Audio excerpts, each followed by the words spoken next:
Hi everybody, Tracy Brown here. So March is National Nutrition Month, and I think one of these days sprinkled in is like National Dietitian Day or something like that. And I saw my post on Facebook from last year saying, I'm so glad that I'm a dietitian that helps people actually be their own nutrition experts. So if I find that again, I'll reshare it because that's what I believe. So hopefully knowing that about me will help make a lot more of this make sense.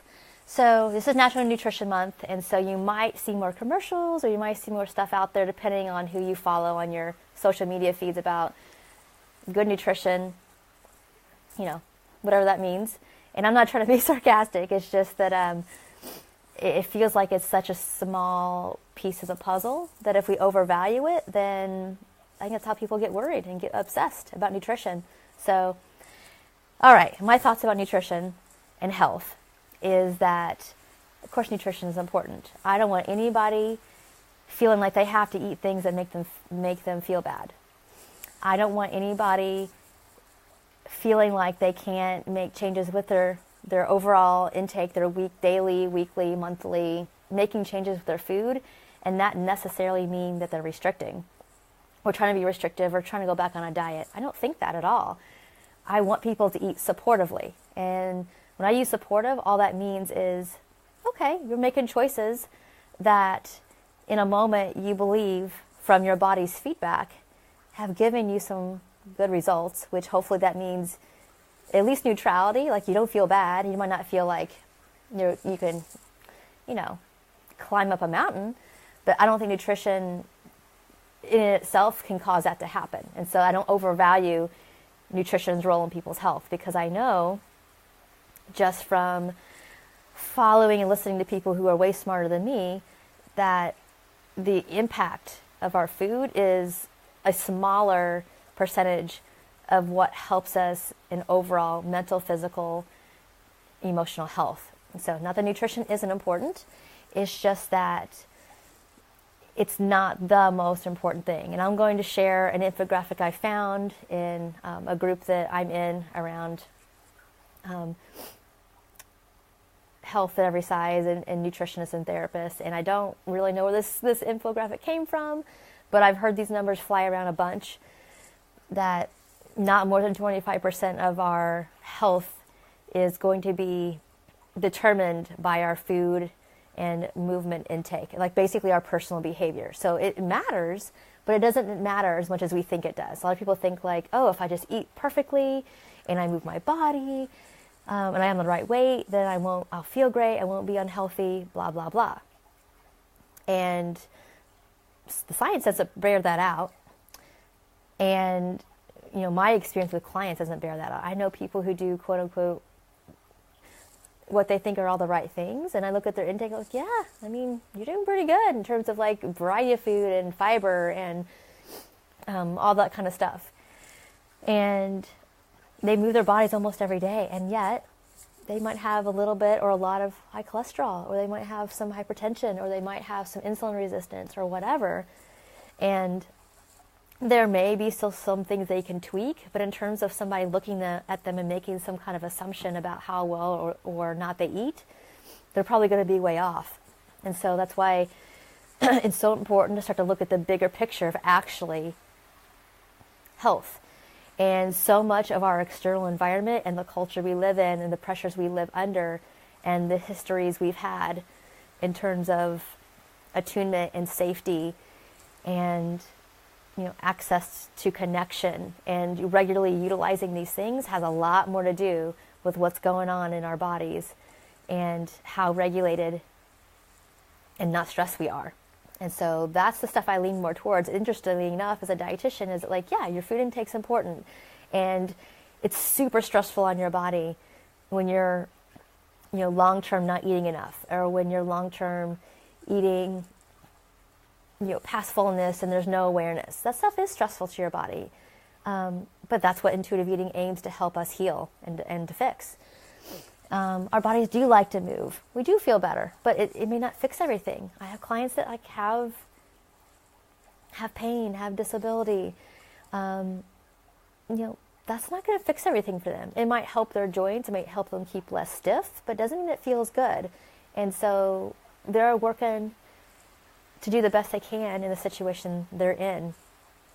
And the same thing for if you're in an environment that's not safe, or you're just living in a situation of feeling like a lot of stuckness and a lot of trappedness, and things don't feel all that hopeful. That's really stressful to your body. No matter how clean you try to eat, you can't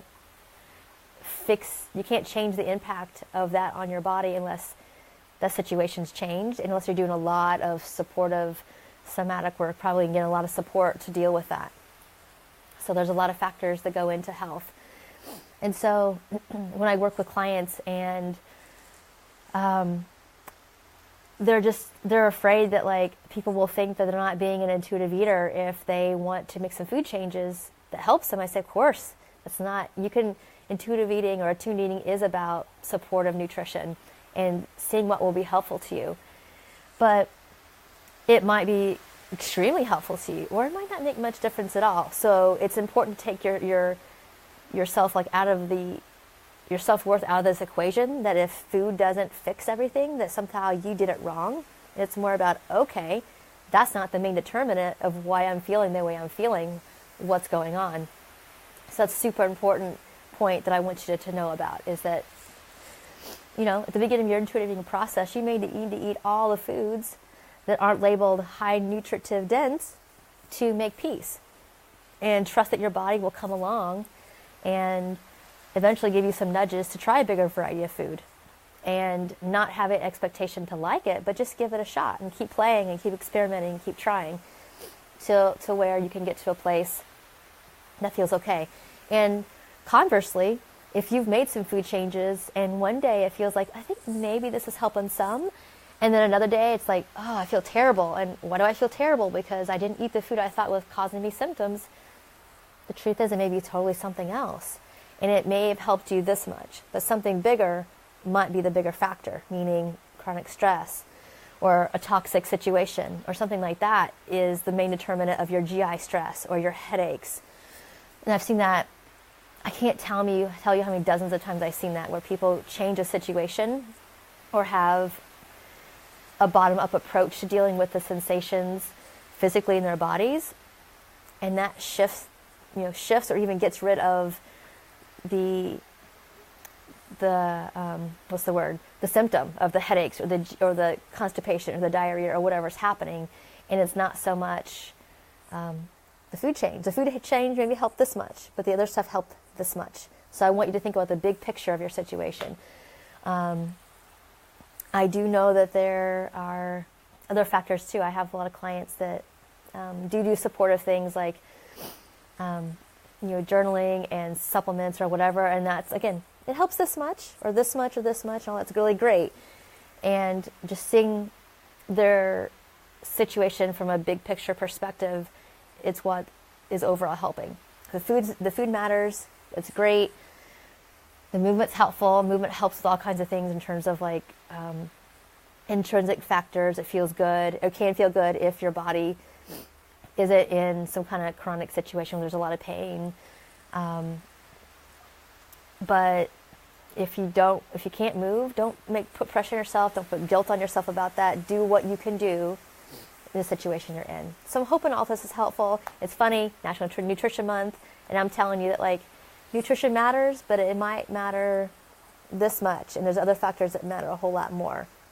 So, or maybe the nutrition's the thing for you, but I want you to keep just in mind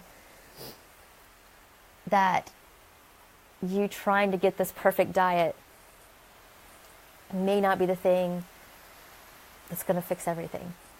So keep that in mind. Don't judge yourself. Do experiments. And I hope this was helpful. And I'll talk to you next time. Thanks.